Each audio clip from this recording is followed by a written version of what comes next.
You already know what it is. It is the Real Talk with Kas. And Kai. And it's so good to be back. Like every single time, y'all, we send you big love and blessings. Today, you are tapping into, what are we on? Season 4, episode 5. This one, y'all, I'm so excited to get into it and talk about it. We have a lot to talk about in respect to this topic, which is being too much, right? And we want to talk about specifically being too much and why society loves to dim our light. Okay? We just had to take a second for that because we need to figure this out. So, this is going to relate to you if you've been told that you're too loud, too ambitious, too sensitive, too different. And it hits deep for, I think, millennials and Gen Z, right? That you might be told this. I can definitely say that I relate to that. I've often been told that I'm too loud growing up singing in choir. Literally being told that I'm too loud. And also in my personal life too, I am a very passionate, I guess even sometimes loud person. But yeah, I definitely can relate. So let's get into it. Welcome back, y'all. And first, to start it off, we have some questions with regard to this topic about being too much, right? And why society and people like to dim our light. So, Kai, what's the first time you can recall that you were told that you were too much?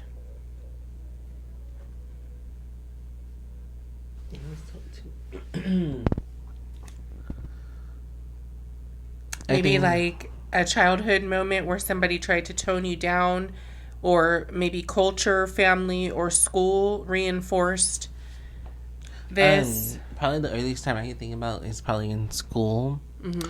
And I'm only saying that because I think I was already doing too much in general because I was like the tallest kid out of everybody.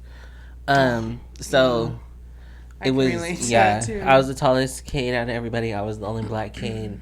It was like me and like probably like 2-3 other people that were the only black kids in school. So, it was pretty much, always getting told like, okay, you're too much, or like, you always do too much to get your way. And I'm like, no, I don't think so.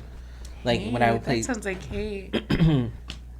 No, like whenever we would play tetherball, it like everybody would be like, Kai, you're too much like to play with because you're like the tallest player. But I still always wanted. Oh, so they had to like put in extra work playing against you. Exactly.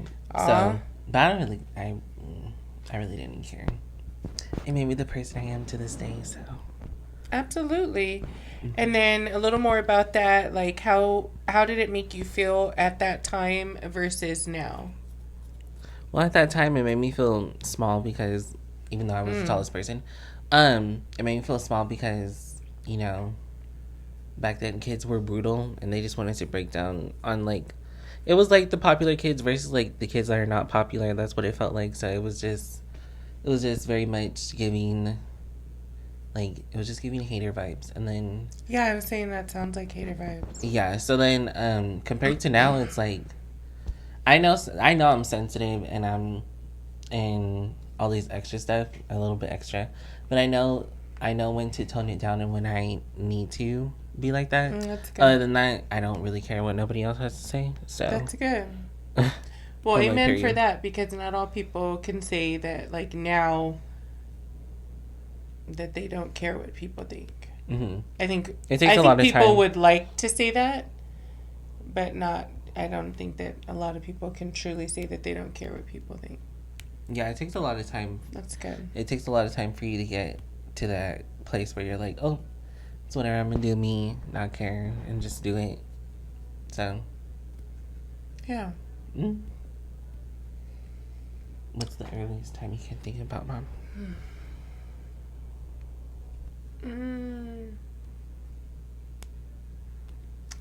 Well, I mentioned that I've grown up singing in choir, and also I played volleyball. So I'm a volleyball player, avid volleyball player.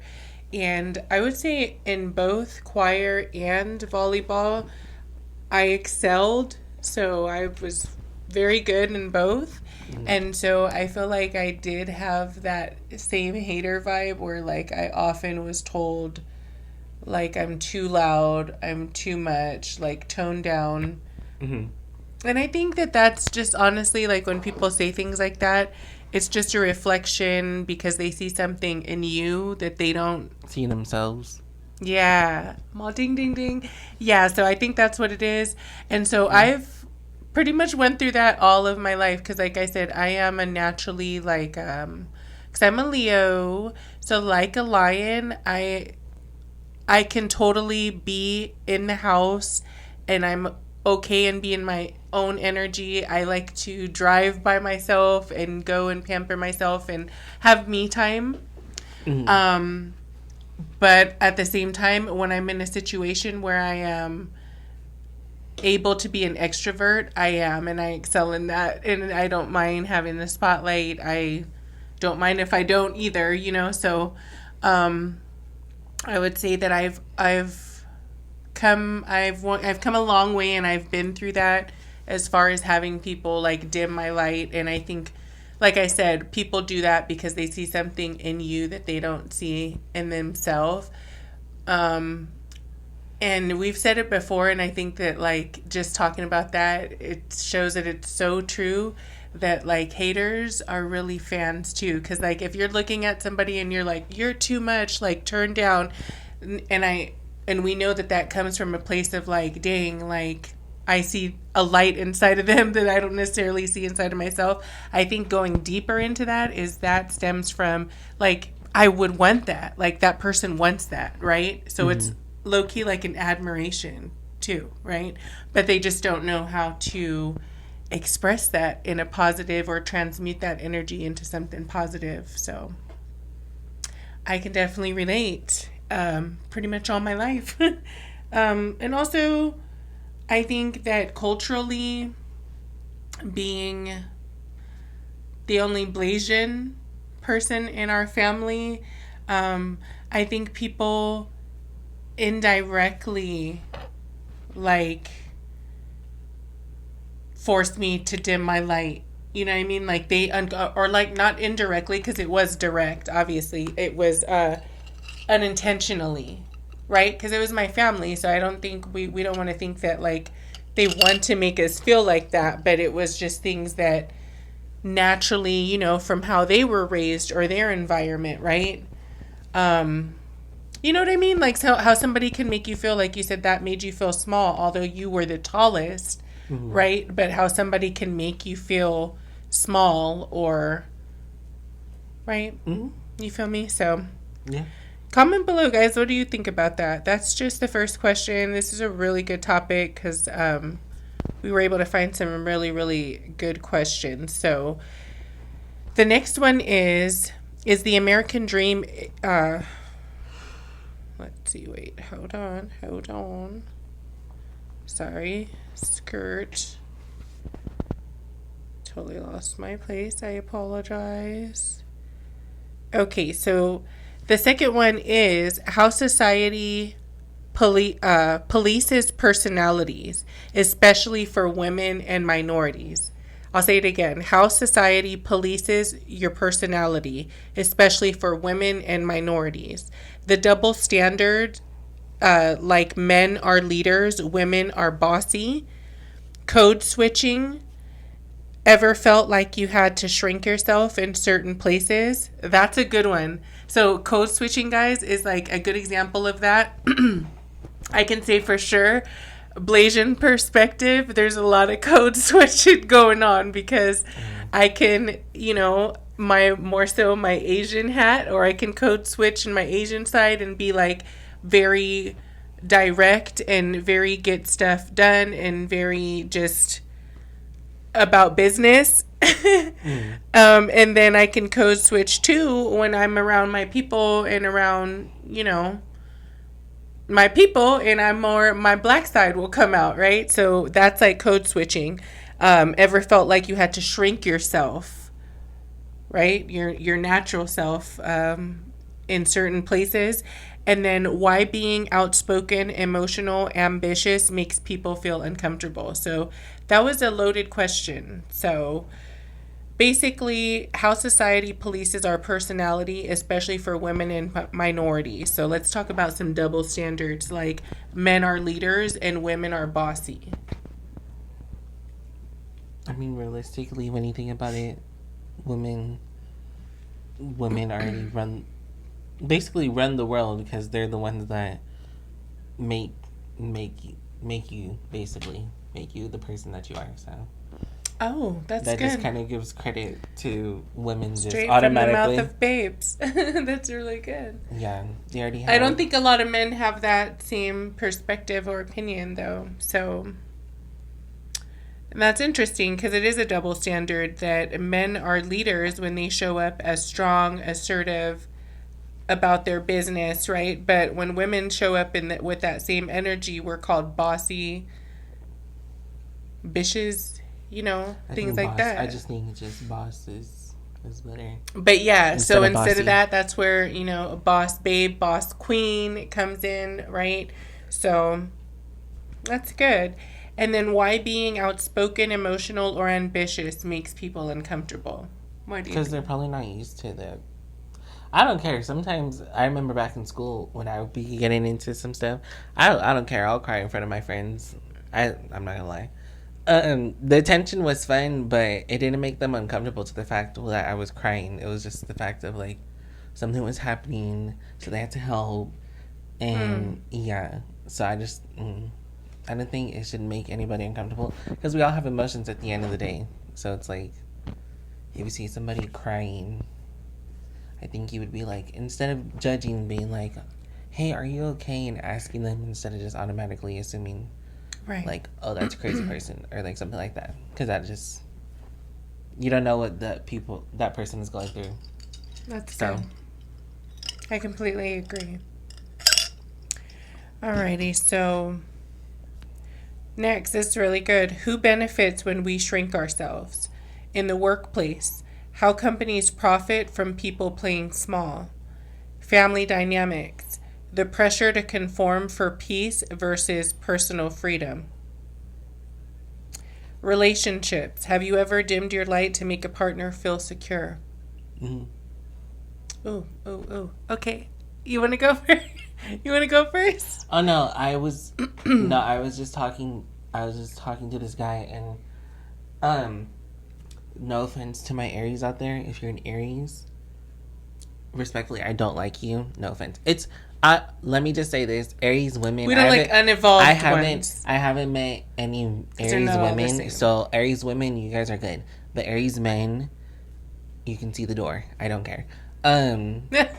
Yeah, no. I had to dim my light for this dude only because I really liked him and I found him attractive and everything. It was just the fact of I can't do nothing with a nonchalant person. So it was like, it was like, let me try to get on his level and trying to understand what he's coming from. So it was like making me have to like, dumb down myself to make it better for both of us in the situation. But at the end of the day, I still ended up blocking him, and yeah, because he was getting on my nerves and I didn't feel like dealing with that. So, point blank period. Yeah. That's good. Okay. And then also in the family dynamic aspect, the pressure to conform versus conform for peace versus personal freedom. Well, I think that ties into a lot of, when it comes to family dynamics, I feel like it goes with that saying, instead of being comfortable, it's like I have to side with you because you're my family. So it's kind of like if my best friend doesn't mess with somebody, I automatically have to be on their side because that's my best friend. Even though I may not think that the other person is wrong for what they did, but it's just principle that that's my best friend and I need to be on my best friend's side. So it's just the fact of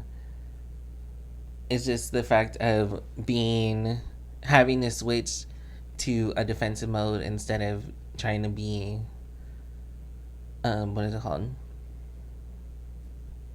Problematic, or no, not problematic. What is it called when the person is like both sides. Diplomatic. Yeah, diplomatic. That's what I was trying to say. I don't like diplomatic. But then at the same time, diplomatic diplomatic is also another hard thing to deal with when it comes to a person, because there's really not gonna be. It's like pick a side. I think. Yeah. I don't like. He's probably. So it's funny because he's heard me say that I don't like diplomatic people, because it's like, I don't know. I just think that, like, when it comes to right and wrong in ethics, that there is no gray area. It's very black or white, you know? So it just is or isn't, and then it is what it is. So a diplomatic person is someone that'll, excuse me, that will come in and be like, oh, I totally feel you, like, you know, I'm riding with you, but I can see how, like, the other side or that person, or I can, you know, it's like they don't want to rock the boat, essentially. But I think not, you know that saying, like, if you don't stand for something, you'll fall for anything. It's kind of like that. Like, you got to pick a side or pick something and then stand on that. Mm-hmm. And the fact that a diplomatic person doesn't do that makes me nervous. I think sometimes a diplomatic person, it can be good. I just feel like it depends on the situation. Other than when's a good situation? I don't know when it's a good situation. That's why I feel like I don't know. I just feel like I feel like instead of a diplomatic person, there's the mediator. I'd rather be a mediator than a diplomatic person, because and that's a very particular situation, like in court or something, like a mediator, right? But just essentially just going through life, and you have, you know, life things that pop up, and So another part of that, how companies profit from people playing small. Ooh, that's really good. I think we are currently in a culture where, as far as the workforce is concerned, like, we're not taught from school age. All school, we're taught to go to school, you know, do well in school so you can go to college, so you can get a great job, right? And now, we talked about that on the last episode, how the American dream that we were taught to want and fight for our whole lives, right? And then hopefully have, like, a little bit of golden years at the end of it, right? And then most people are not even able to retire with dignity and actually stay retired, right? And that's where we see elderly people working at, like, Walmart and things like that, right? Things that they didn't want to do, but then also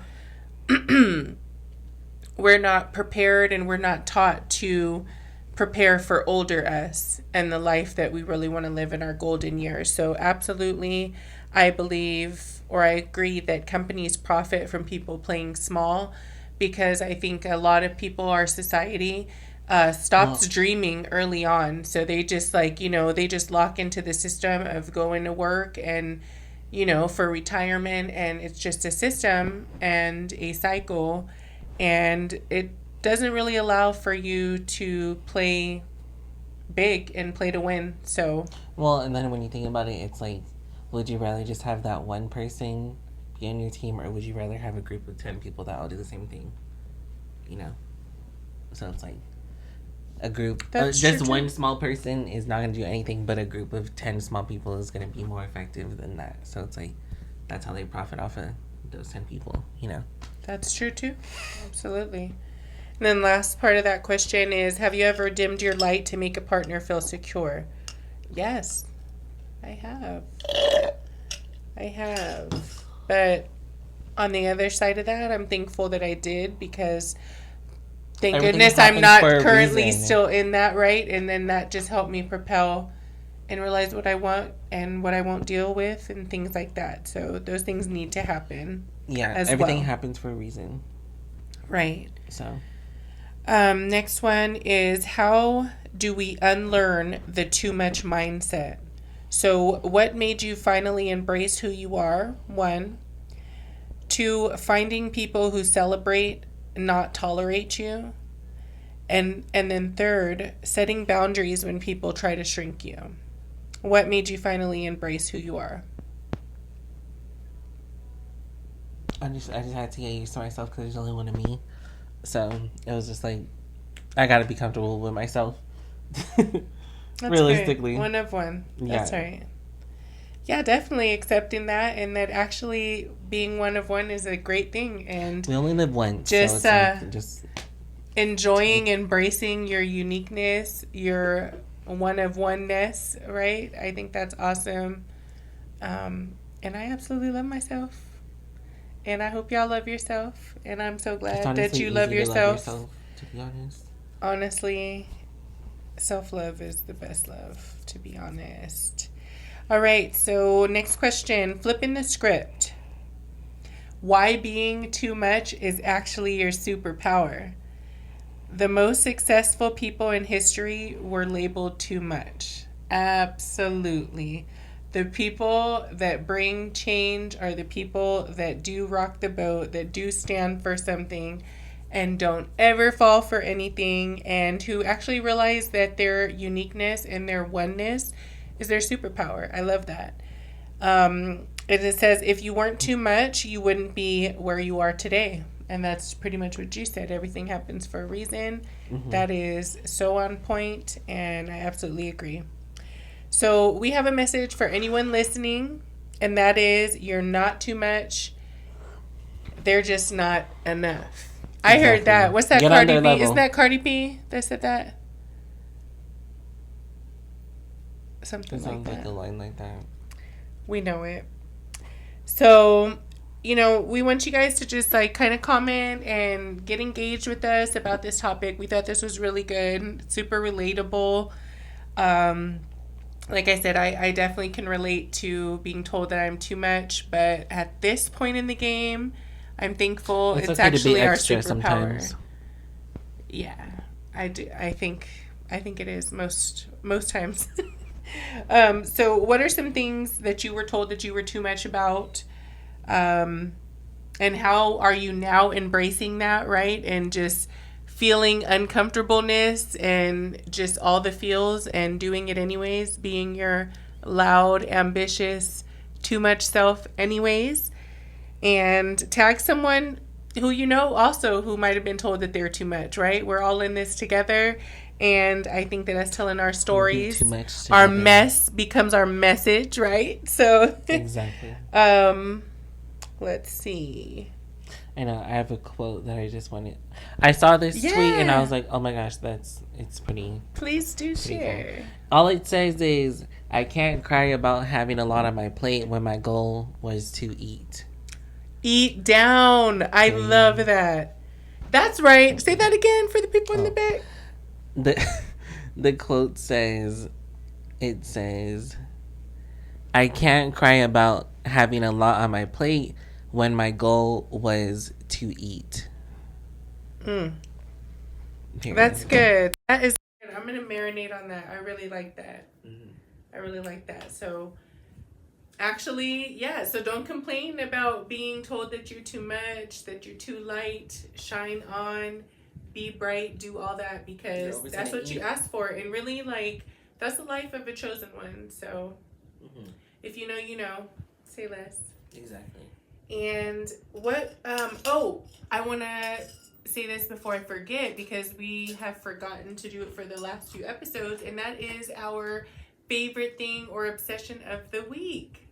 So let's get into it. So my obsession of the week is my birthday is in 2 months, so I'm excited about that. Wow, time is flying. And also, we are gonna go see our girls Flo in May. And I might have got the meet and greet package, so... Dang, Flo Lifers! So, I'm finna meet my girls and have a key with them and take a picture with them. So, I'm so excited. That's my exception, right? That's exciting. Right, and then she's also coming. She got the VIP early entry, so she gets everything that I get. I get admitted to package. Exactly.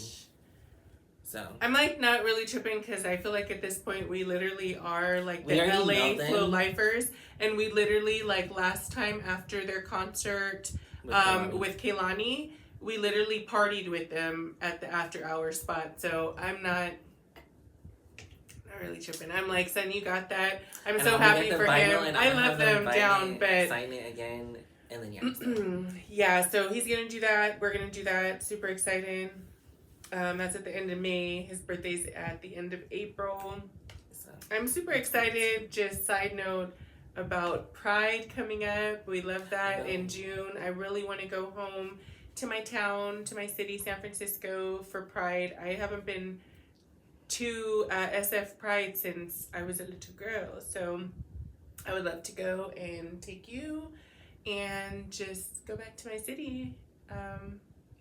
Yeah, because we're in SoCal and that's NorCal, and it's not that far, and I'm really just trying to be, I'm building a team up there in my business. So a side note, if y'all are in the Bay Area, if you know anybody connected in the Bay Area that is open to making massive passive income, holler at your girl at Boss Queen Kas on IG. I would love to meet and build with you.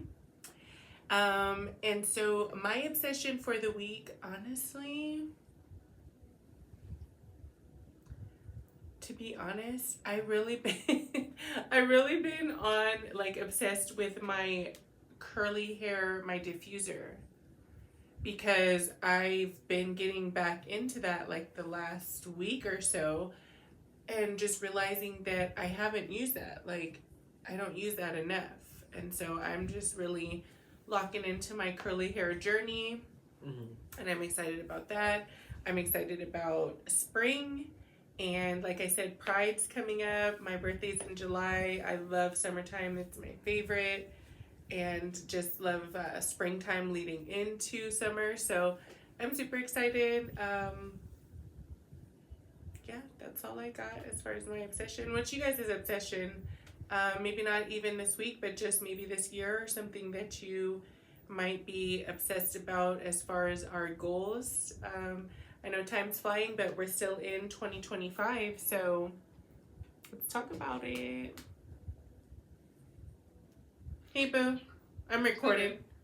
Oh, real quick, I'm at the Winco. What else I need are potatoes, my water bottles, and something else. What else? Anything else? Okay. Do we need rice? No, I got some of that like last. Okay. I think that's it. I can't think of nothing else right now. Like, nothing pressing. Okay. Thank you. You're welcome. Love you. Love you too. Bye. Sorry. So, yeah, those are our obsessions. You guys feel free to share. We'd love to hear some of your obsessions. Like I was saying, I know time is flying, but we are still newly into 2025 in a new year. So I hope we haven't let off the gas and let off of our goals. Share what y'all are excited about in life in general, about this topic, about your experiences with being told that you're too much, too light, too ambitious, too much, and how you're embracing your uniqueness and just walking in your lightest, best self and just shining bright. So we're here for it. We absolutely love you guys. Thank you so much for joining. Anything else you want to? No, that's pretty much it. You guys, make sure you guys follow us on all our social medias. Tell a friend. The Real Talk with Kas and Kai podcast, absolutely. TikTok, Instagram. Numbers still going up. Yeah, we're just thriving, and we're just here to be here. And yeah, we just want to take you guys on the journey with us. And yeah, thank y'all for all the love. Thank you guys for all the comments, and we're just getting so much feedback from you guys that you love the content that we're pushing out, to keep doing it, that you're here for it, that you're happy to be a part of the Vibe Tribe. We're so happy that you're here. We're so happy that our content is blessing you guys and that you're enjoying it. Like we said, tell a friend, come and join the Vibe Tribe, because we're back and we're not going nowhere, so might as well. Anyways, y'all, until next time, stay blessed, stay up, and bye.